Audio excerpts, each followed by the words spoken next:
ठाणे शहराच्या मध्यवर्ती भागामध्ये सिद्धेश्वर तलावात हजारो माशांचा मृत्यू झाल्याची घटना घडली। या तलावामधील प्रदूषण दूर करण्यासाठी महापालिकेने उपाययोजना न केल्यामुळे माशांचा मृत्यू झाला असल्याचा आरोप भाजपचे माजी गटनेते नारायण पवार यांनी केलाय। सिद्धेश्वर तलावाच्या परिसरामध्ये मोठ्या प्रमाणात नागरिक राहत असून सातत्याने तलावामधील प्रदूषणात वाढ होत असते। तलावामध्ये ठिकठिकाणी जलपर्णी साचली आहे।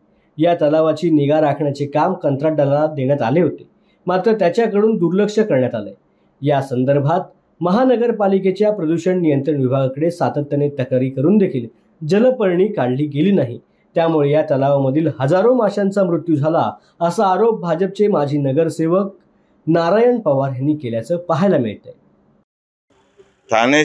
ठाण्याची ओळख म्हणजे तलावांचं शहर आणि तलावांचं शहर बोललं तर तलावांची परिस्थिती काय ते बघा, तुम्ही जा एकदा, तुम्ही चॅनलवाले दाखवा ठाणेकरांना काय तलावांची परिस्थिती आहे। आज आम्हाला नागरिकांनी फोन केल्यानंतर आम्ही बघितले तर ह्या सिद्धेश्वर तलावाच्या याच्यामध्ये हजारो मासे मेलेले आहेत, हजारो मासे मरून दुर्गंधी पसरलेली आहेत।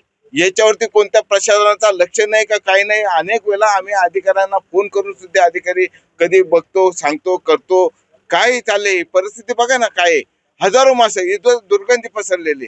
फक्त आमच्या काही अधिकारी आहेत ना, ठेकेदारांचं बिल कसा काढायचा ते फक्त बघतात एसी मधनं।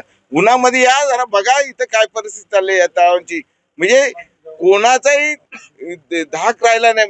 मला तर असं आयुक्तांचा पण धाक राहिला नाही त्यांच्यावरती, अधिकाऱ्यांच्यावरती।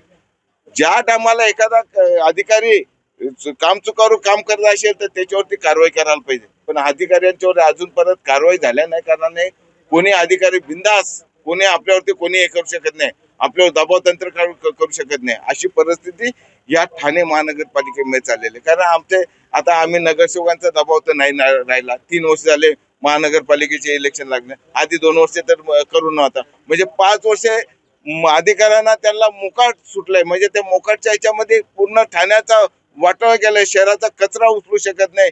कचऱ्याची परिस्थिती तो मनीष जोशी आहे तर त्याला काही काम करता येत नाही। त्यांच्याकडे मोठमोठे डिपार्टमेंट द्यायचे तर त्यांना कचरा उचलला पाहिजे, डम्पिंग केला पाहिजे, काही करायचं त्यांना माहीतच नाही। फक्त शोगिरी करायची, चॅनलवरती याचा दाखवायचा आम्ही काम करतो म्हणून। अरे आज पण ठाणे शहरामध्ये कचरा पडलेला आहे। आता आमच्या पर्यायनगर मध्ये त्या रस्त्यावरती कचरा पडलेले, आम्ही त्या दिवशी पर्यायनगर मधले लोकांनी आमच्या बरोबर मिटिंग घेतली का बाबा हे साहेब कचरा आमच्या दरवाजा समोर पडतो तो उचलत नाही।